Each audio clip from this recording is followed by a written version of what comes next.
दुसरा इतिहास अध्याय 2। शल्मोनाने परमेश्वराच्या नामाप्रित्यर्थ एक मंदिर आणि एक राजमंदिरही बांधावयाचे योजिले। शल्मोनाने 70,000 ओझेकरी, डोंगरातून धोंडे काढणारे 80,000 व त्याचवर देखरेख करण्यासाठी 3,600 लोक मोजून काढिले।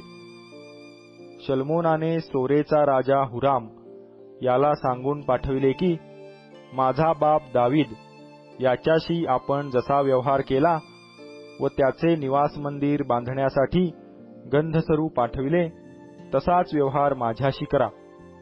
पहा, मी आपला देव परमेश्वर याच्या नामाप्रित्यर्थ एक मंदिर बांधित आहे। ते परमेश्वरास समर्पण करून त्याच्या समोर सुगंधी द्रव्यांनी युक्त असा धूप जाळावा, नित्य समर्पित भाकर तेथे ठेवावी आणि रोज सकाळी व संध्याकाळी, शब्बाथ दिनी व चंद्रदर्शनी आणि आमचा देव परमेश्वर याने नेमिलेल्या पर्वकाळी होमबली अर्पावे म्हणून ते मी बांधित आहे।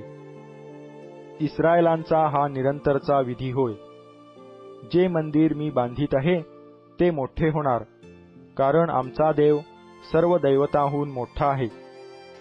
आकाश व नभोमंडल यात तो समावत नाही, तर त्याच्या प्रित्यर्थ मंदिर बांधण्याची कोणास ताकद आहे? त्याच्या निवासासाठी मंदिर बांधण्याची माझी काय प्राज्ञा? केवळ त्याच्या पुढे धूप जाळावा म्हणून मी हे मंदिर बांधित आहे। तर माझा बाप दावीद याने तरतूद करून ठेविल्याप्रमाणे यहुदात व यरुशलेमेत जे कारागीर आहेत त्यांच्याबरोबर काम करण्यासाठी सोने, रुपे, पितळ व लोखंड यांच्या कामात आणि जांभळे, किरमिजी व निळ्या रंगाचे कापड तयार करण्याच्या कामात निपुण आणि खोदीव काम जाणणारा असा एक कारागीर मजकडे पाठवून द्या।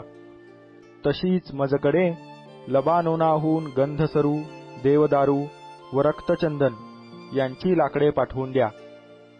मला ठाऊक आहे की आपल्या सेवकास लबानोन येथील झाडे कापण्याचे काम माहीत आहे। आपल्या सेवकांबरोबर माझेही सेवक राहून माझ्यासाठी विपुल लाकूड तयार करीतील, कारण जे मंदिर मी बांधणार आहे ते भव्य होणार आहे। आपले जे सेवक लाकडे कापितील त्यास मी 20,000 कोर झोडलेले गहू, 20,000 कोर जव, 20,000 बथ द्राक्षारस व 20,000 बथ तेल देईन। तेव्हा सोराचा राजा हुराम याने शल्मोनास असे पत्रोत्तर लिहिले की, परमेश्वराचे आपल्या प्रजेवर प्रेम आहे म्हणून त्याने आपणाला तिच्यावर राजा नेमिले आहे। हुरामाने आणखी असे लिहिले की, आकाश व पृथ्वी यांचा निर्माणकर्ता इस्रायलाचा देव परमेश्वर धन्य। परमेश्वराप्रित्यर्थ मंदिर बांधण्याच्या आणि राजमंदिर बांधण्याच्या कार्यासाठी त्याने दावीद राजास बुद्धिसंपन्न आणि चातुर्य व अक्कल यांनी मंडित असा पुत्र दिला आहे। तर मी आपला बाप हुराम याचा एक बुद्धिमान कारागीर पाठवित आहे। तो दान वंशातील एका स्त्रीचा पुत्र असून त्याचा बाप सोर येथला होता।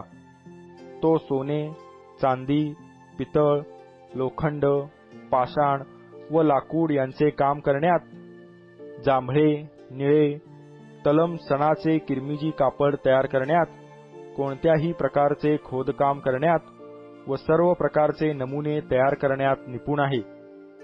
आपल्या कारागिरांबरोबर व माझा स्वामी आपला बाप दावीद याच्या कारागिरांबरोबर त्यास कामावर नेमा। आता माझ्या स्वामींनी गहू, जव, तेल व द्राक्षारस पाठवितो असे म्हटले आहे, तर ती त्यांनी आपल्या नोकरांकडे पाठवून द्यावी।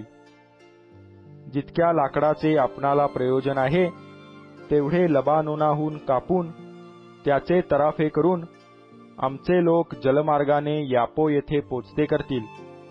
तेथून ते आपण यरुशलेमेस घेऊन जावे। शल्मोनाचा बाप दावीद याने इस्रायल देशात राहणाऱ्या सर्व उपरी लोकांची गणती केली होती, त्याप्रमाणे शल्मोनाने त्यांची गणती केली। तेव्हा ते 1,53,600 भरले. त्यातून त्याने 70,000 ओझेकरी, 80,000 पहाडातले धोंडे काढणारे व 3,600 त्याचवर देखरेख करणारे नेमिले.